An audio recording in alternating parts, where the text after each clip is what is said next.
ರಾಜ್ಯದಲ್ಲಿ ಕುರ್ಚಿ ಕಿತ್ತಾಟ ಅಂತೂ ನಡೀತಾನೆ ಇದೆ. ಅದರಲ್ಲೂ ಕಳೆದ 3 ತಿಂಗಳಲ್ಲಂತೂ ತಾರಕಕ್ಕೇರಿರುವಂಥದ್ದು ಬಣ ರಾಜಕೀಯ ಕೂಡ ಜೋರಾಗಿ ನಡೀತಾ ಇದೆ. ಇಂದು ಸಿಎಂ ಡಿಸಿಎಂ ಜೊತೆಗೆ ಚರ್ಚೆಯನ್ನ ಮಾಡ್ತಾರ ರಾಹುಲ್ ಗಾಂಧಿ ಅಂತ. ಯಾಕೆಂದ್ರೆ ಇದರ ಅಂತಿಮ ತೀರ್ಮಾನವನ್ನ ಕೈಗೊಳ್ಳಲಿಕ್ಕೆ ಕಾಂಗ್ರೆಸ್ ನಾಯಕರು ಯಾರಿಗೆ ಹೇಳಿದ್ದಾರೆ? ರಾಹುಲ್ ಗಾಂಧಿ ಅವರಿಗೆ, ಕಾಂಗ್ರೆಸ್ನ ಅಧಿನಾಯಕ. ಸೊ ರಾಹುಲ್ ಗಾಂಧಿ ಅವರ ಬಳಿನೇ ಇರುವಂಥದ್ದು ನಿರ್ಧಾರಗಳು, ತೀರ್ಮಾನಗಳು. ಇದ್ರ ಬಗ್ಗೆ ನಾಯಕತ್ವ ಬದಲು ಅಥವಾ ಯಥಾಸ್ಥಿತಿನೋ, ಸ್ಥಳೀಯ ಸಂಸ್ಥೆಗಳ ಚುನಾವಣೆಯ ಸವಾಲು, ತಾನೇ ರಚಿಸಿರುವಂತ ಜಿಬಿಎ ಗೆಲ್ಲುವಂತ ಟಾಸ್ಕ್ ಡಿಕೆ ಶಿವಕುಮಾರ್ಗೆ. ಸಿದ್ದರಾಮಯ್ಯ ಕುರ್ಚಿ ಸದ್ಯಕ್ಕೆ ಸೇಫ್ ಆಗುತ್ತಾ? ಯಾಕೆಂದ್ರೆ ಸ್ಥಳೀಯ ಸಂಸ್ಥೆಗಳ ಚುನಾವಣೆ ಬೇರೆ ಹತ್ರ ಬಂದಿರುವಂತ ಹಿನ್ನೆಲೆಯಲ್ಲಿ ರಾಹುಲ್ ಗಾಂಧಿ ಸಂದೇಶವನ್ನ ರವಾನಿಸ್ತಾರ. ಮೈಸೂರಿನಲ್ಲಿ ಇಂದು ಹೈ ವೋಲ್ಟೇಜ್ ಸಭೆ ಇದೆ. ಬೆಂಗಳೂರಿನಲ್ಲಿ ಡಿಕೆಶಿ ಜೊತೆ ಪರಮೇಶ್ವರ್ ಚರ್ಚೆಯನ್ನ ಮಾಡಿದ್ದಾರೆ. ಕಾಂಗ್ರೆಸ್ನಲ್ಲಿ ಗರಿಗೆದರಿರುವಂಥದ್ದು ರಾಜಕೀಯ. ಡಿಕೆ ಶಿವಕುಮಾರ್ ಅವರನ್ನ ಭೇಟಿಯಾಗಿ ಪರಮೇಶ್ವರ್ ಅವರು ಕೂಡ ಚರ್ಚೆಯನ್ನು ಮಾಡಿದ್ರು. ತುಮಕೂರಿನ ಒಂದು ಕಾರ್ಯಕ್ರಮಕ್ಕೋಸ್ಕರ ಆಹ್ವಾನವನ್ನು ಮಾಡಿದ್ರು. ಹಾಗೆ ಈ ನಾಯಕತ್ವದ ವಿಚಾರನೂ ಕೂಡ ಚರ್ಚೆ ಆಗಿದೆ ಅಂತ ಹೇಳಲಾಗ್ತಾ ಇರುವಂಥದ್ದು. ಇದೇ ವಿಚಾರಕ್ಕೆ ಸಂಬಂಧಪಟ್ಟಂತೆ ಮಾತಾಡ್ತಾ ಹೋಗೋಣ. ಪಟ್ಟಣ ಇಲ್ಲಿ ಆಲ್ಮೋಸ್ಟ್ ಈ ಒಂದು ಚರ್ಚೆ ಬಂದ ಬಳಿಕ, ಅಂದರೆ ನಾಯಕತ್ವ ಬದಲಾವಣೆಯ ವಿಚಾರ 2.5 ವರ್ಷ ಆದ ಬಳಿಕ ಇಬ್ಬರು ಒಟ್ಟಿಗೆ ರಾಹುಲ್ ಗಾಂಧಿ ಅವ್ರನ್ನ ಭೇಟಿ ಆಗ್ತಾ ಇರುವಂಥದ್ದು ಇದೇ ಫಸ್ಟ್ ಟೈಮು. ಈ ಒಂದು ನಾಯಕತ್ವದ ಬಗ್ಗೆ ತೀರ್ಮಾನ, ಹಾಗೆ ಒಂದು ನಿರ್ಧಾರವನ್ನು ಕೈಗೊಳ್ಳಲಿಕ್ಕೆ ಪವರ್ ಇರುವಂಥದ್ದು ಕೂಡ ರಾಹುಲ್ ಗಾಂಧಿ ಅವರಿಗೆ. ಇಲ್ಲಿ ಡಿ ಕೆ ಶಿವಕುಮಾರ್ ಅವರಿಗೆ ಅಧಿಕಾರ ಹಂಚಿಕೆ ಯಾವಾಗ ಅನ್ನುವಂಥ ಡೇಟ್ ಬೇಕು. ಸಿದ್ದರಾಮಯ್ಯನವರಿಗೆ ನಾನೇ ಮುಂದುವರ್ತೀನಿ ಅನ್ನುವಂಥ ಒಂದು ಆಶ್ವಾಸನೆ ಬೇಕು. ಹೇಗೆ ನೋಡ್ತಿದ್ದೀರಾ? ನಿಮಗೆ ಮೊದಲನೇದಾಗಿ ಜಿ ಬಿ ಎ ಬಗ್ಗೆ ನೀವು ಮಾತನಾಡಿದ್ರಿ. ಆರಂಭದಲ್ಲಿ ಜಿ ಬಿ ಎದ ಬಗ್ಗೆ ವಿಚಾರವನ್ನು ಪ್ರಸ್ತಾಪವನ್ನು ಮಾಡಿದ್ರಿ. ನಿಮಗೆ ಕಳೆದ 10 ವರ್ಷಗಳಿಂದ ಇಡೀ ಜಗತ್ತಿನ ಗ್ಲೋಬಲ್ ಸಿಟಿ ಆಗಿರ್ತಕ್ಕಂಥ ಬೆಂಗಳೂರಿಗೆ ಚುನಾವಣೆ ನಡೀಲಿಲ್ಲ. ಇದಕ್ಕೆ ಎಲ್ಲ ಶಾಸಕರು ಪಕ್ಷಾತೀತವಾಗಿ, ಅದು ಭಾರತೀಯ ಜನತಾ ಪಕ್ಷ ಇರ್ಬೋದು, JDS ಇರ್ಬೋದು, ಕಾಂಗ್ರೆಸ್, ಎಲ್ಲರೂ ಕೂಡ ಹೊಣೆಗಾರರು. ಯಾಕೆ ಹೊಣೆಗಾರರು ಅಂತೇಳಿ, ಹಿಂದೆಲ್ಲ ಕಾರ್ಪೊರೇಟರ್ಗಳಿಗೆ ತನ್ನದೇ ಆದ ಪವರ್ ಇತ್ತು. ಕಾರ್ಪೊರೇಟರ್ ಆ ವಾರ್ಡ್ನಲ್ಲಿ ಪವರ್ಫುಲ್ ಇದ್ದ. ಅವರು ಯಾವ ಮಟ್ಟಕ್ಕೆ ಪವರ್ಫುಲ್ ಇದೆ ಅಂದರೆ, ಕಾರ್ಪೊರೇಟರು ಒಬ್ಬ MLA ಸೋಲಿಸುವ ಮತ್ತು ಗೆಲ್ಲಿಸುವ ಶಕ್ತಿ ಕೂಡ ಅವನಿಗೆ ಇತ್ತು. ಮತ್ತು ಒಂದಷ್ಟು ಇನ್ಚಾರ್ಜ್ ನೋಡ್ಕೊತಿದ್ದ. ಅಲ್ಲೇನೇ ಇದ್ರು, ಒಂದಷ್ಟು ಕಸ ಬಿದ್ದರೂ ಕೂಡ ಜನ ಅವ್ರನ್ನ ಕೇಳೋರು.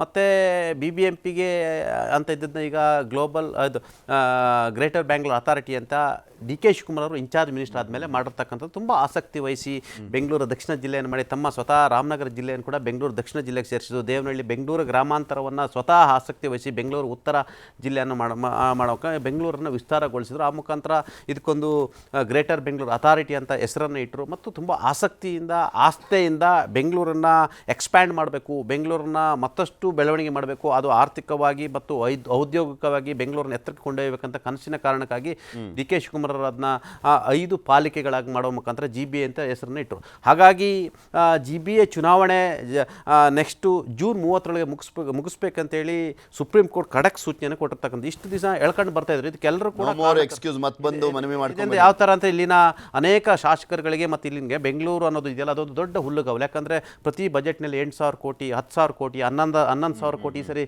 11,000 ಕೋಟಿ, 12,000 ಕೋಟಿ ಮೀಸಲಿಡ್ತಾರೆ. ನಿಮ್ಗೆ ಯಾವುದೋ ನೀವು ಹೇಳಿದಾಗ ಆಫ್ರಿಕನ್ ಸಣ್ಣ ಕಂಟ್ರೀಸ್ಗಳಲ್ಲಿ ಇಡೀ ದೇಶದ ಇಡೀ ವರ್ಷದ ಬಜೆಟ್ 8,000 ಕೋಟಿ, 6,000 ಕೋಟಿ, 7,000 ಕೋಟಿ ಇರುತ್ತೆ. ಇದೊಂಥರ ಮೇಯ್ಲಿಕ್ಕೆ ತುಂಬ ಚೆನ್ನಾಗಿರುತ್ತೆ. ಇದೊಂಥರ ಬೆಂಗಳೂರು ಅನ್ನೋದು ಇದೊಂದು ಅತಿ ದೊಡ್ಡ ಹುಲ್ಲುಗಾವಲು. ಹಾಗಾಗಿ ಅನೇಕ ನಾಯಕರುಗಳಿಗೆ, ರಾಜಕಾರಣಿಗಳಿಗೆ ಇಲ್ಲಿ ಚುನಾವಣೆ ಅದು ಕಾರ್ಪೊರೇಟರ್ ಎಲ್ಲ ಹೊಡ್ಕೊಬಿಡ್ತಾರೆ ಅನ್ನೋ ಕಾರಣಕ್ಕಾಗಿ, ಕೇಂದ್ರೀಕರಣ ಆಗಬಾರ್ದು ಅನ್ನೋ ಕಾರಣಕ್ಕಾಗಿ, ಸ್ವಕೇಂದ್ರವಾಗಿರಲಿ ಅನ್ನೋ ಕಾರಣಕ್ಕಾಗಿ ಇದು ಒಂದು ಸ್ಟ್ರಾಟಜಿಯನ್ನು ಮಾಡಿ ಎಲ್ಲರೂ ಇದಕ್ಕೆ ಹೊಣೆಗಾರರಾಗಿರ್ತಕ್ಕಂಥದ್ದು ಒಂದು ಭಾಗ. ಮತ್ತೊಂದು ಕಡೆ ನಿಮಗೆ 8,000 10,000 ಕೋಟಿ, ಈಗ ಇಡೀ ರಾಜ್ಯಕ್ಕೆ 60% ಟ್ಯಾಕ್ಸ್ ಕೊಡ್ತಕ್ಕಂಥದ್ದು ಬೆಂಗಳೂರದು.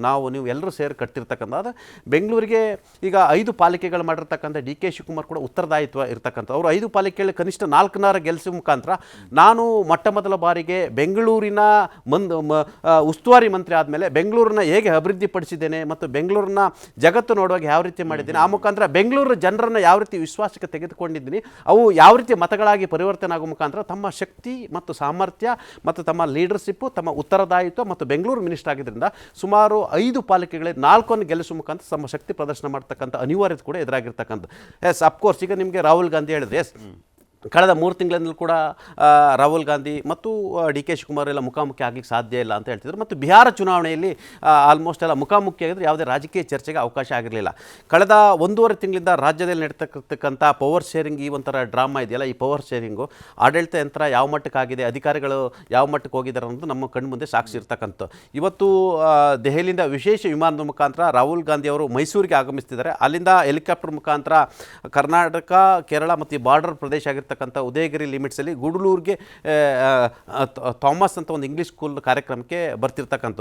ಹಾಗಾಗಿ ಇವತ್ತು ಮುಖ್ಯಮಂತ್ರಿ ಮತ್ತು ಉಪಮುಖ್ಯಮಂತ್ರಿ ಇಬ್ಬರು ಒಟ್ಟಾಗಿ ವಿಶೇಷ ವಿಮಾನ ಮುಖಾಂತರ ಮೈಸೂರು ವಿಮಾನ ನಿಲ್ದಾಣಕ್ಕೆ 1 ಗಂಟೆಗೆ ಹೋಗ್ತಿದ್ದಾರೆ.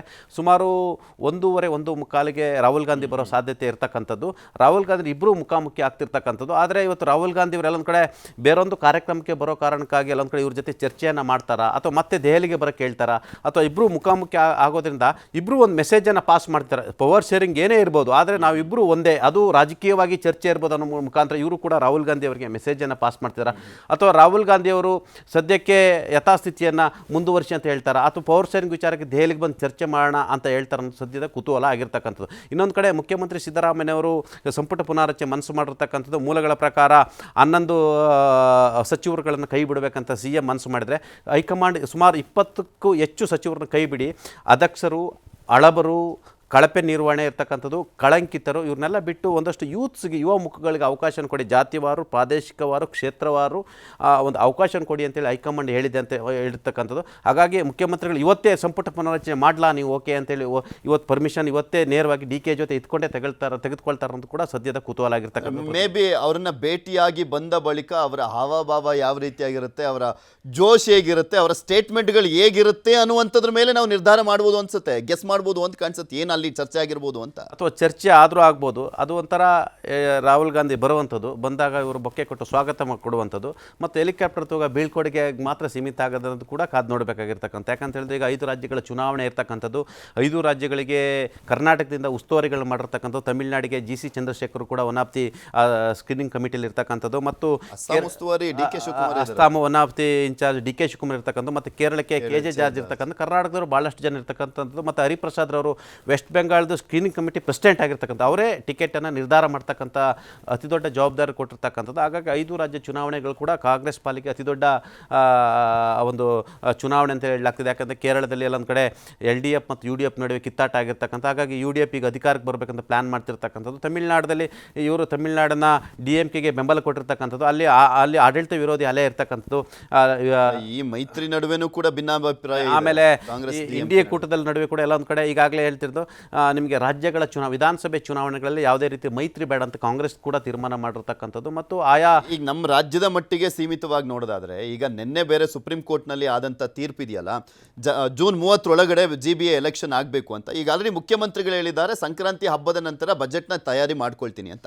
ಮಾರ್ಚ್ನಲ್ಲಿ ಬಜೆಟ್ ಆಗುತ್ತೆ, ಅದಾದಮೇಲೆ 2 ತಿಂಗಳಿಗೆ ಈ ಚುನಾವಣೆ ಆಗಬೇಕು. ಆ 2 ತಿಂಗಳ ಮಧ್ಯ ಅಂತೂ ಅಧಿಕಾರ ಹಸ್ತಾಂತರ ಅಥವಾ ನಾಯಕತ್ವ ಬದಲಾವಣೆ ಆಗುವಂಥದ್ದು ತುಂಬ ತೀರಾ ಕಡಿಮೆ. ಸೊ ಹೀಗಾಗಿ ಗ್ರೇಸ್ ಮಾರ್ಕ್ಸ್ ರೀತಿಯಲ್ಲಿ, ನಾವು ಎಕ್ಸಾಮಲ್ಲಿ ಗ್ರೇಸ್ ಮಾರ್ಕ್ಸ್ ರೀತಿಯಲ್ಲಿ ಸಿದ್ದರಾಮಯ್ಯವ್ರಿಗೆ ಗ್ರೇಸ್ ಪೀರಿಯಡ್ ಸಿಗುತ್ತಾ ಇನ್ನೊಂದು 6 ತಿಂಗಳು ಅಂತ? ಅಫ್ಕೋರ್ಸ್ ನಾನು ಹೇಳ್ತೀನಿ, Siddaramaiah is a mass leader ಮತ್ತು ಹಂಗೆ ಅದೃಷ್ಟವಂತ ನಾಯಕ ಕೂಡ ಹೌದು. ಯಾಕಂತ ಹೇಳಿದ್ರೆ ಕಾಂಗ್ರೆಸ್ಸಿಗೆ ಬಂದು 50 ವರ್ಷ 60 ವರ್ಷ ಮಣ್ಣಾಗೋದ್ರು. ಕೆಲವರು ಇನ್ನೇನು CM ಆದರು ಅಂತೇಳಿ ಬರೀ ಕನಸಲ್ಲೇ ಮುಳುಗೋದ್ರು.